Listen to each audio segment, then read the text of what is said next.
want to talk to you for the next few weeks about something I think is so vitally important, and that is we have a lot of things in our lives, and I'm talking about myself too, that distract us. I was this morning getting a list of books ready for my Bible college students to read for the next year coming up, beginning in September.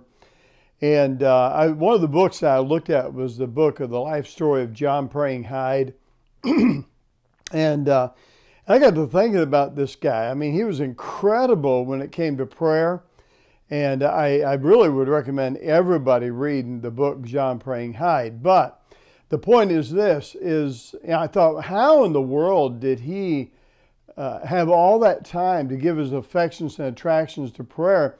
And yet, you know what? Here's the deal, is John Praying Hyde didn't have an iPad, he didn't have television, he didn't have a cell phone, he didn't have a computer, he didn't have cable TV or satellite TV or whatever, but he didn't have any of that. And when at nighttime, they didn't have electricity where he was at. And so when you think about that, here he is, when it was nighttime, they went to bed at night and got up early in the morning. Anyway, a lot of that to say this is there are a lot of things that now we have in our lives, and we're not really going to get rid of them, okay? The truth of the matter is you're not going to get rid of your cell phone. You're not going to get rid of your computer.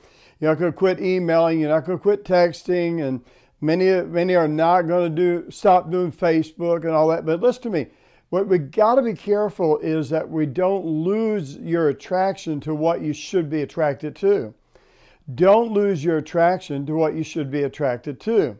And so we go over in the scriptures in Luke chapter 10, verse 38 through 42. It says, "Now it came to pass, as they went into a certain village, that a certain woman named Martha received him into her house." So Martha invites Jesus and the disciples into her house, and she had a sister, the Bible says, and called Mary, which also sat at the feet of Jesus and heard his word.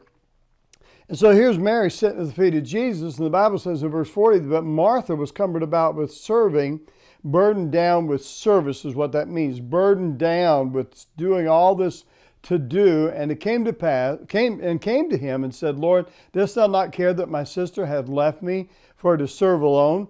And she said, "Bid her, invite her, tell her to therefore that she come and help me." And Jesus answered and said unto Martha, he said, "Martha, Martha, thou art careful and troubled about many things, but one thing is needful, and Mary hath chosen the good part, which shall not be taken away from her." So here's what I'm saying to you, is you got to be careful that you don't get distracted from the things that you ought to be attracted to. Now listen to this statement. Discontentment can take you places you never thought you would ever go.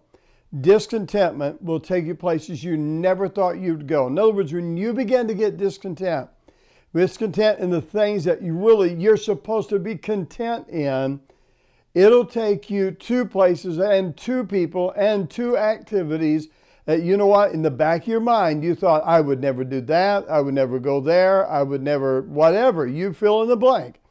But listen to me, for the next maybe week or two, what we're going to do is we're going to continue to talk about is this whole thing of not getting distracted with things and taking our attraction off what we should be attracted to. So let's keep that in mind, ponder these thoughts, and next week we'll take up from here, okay?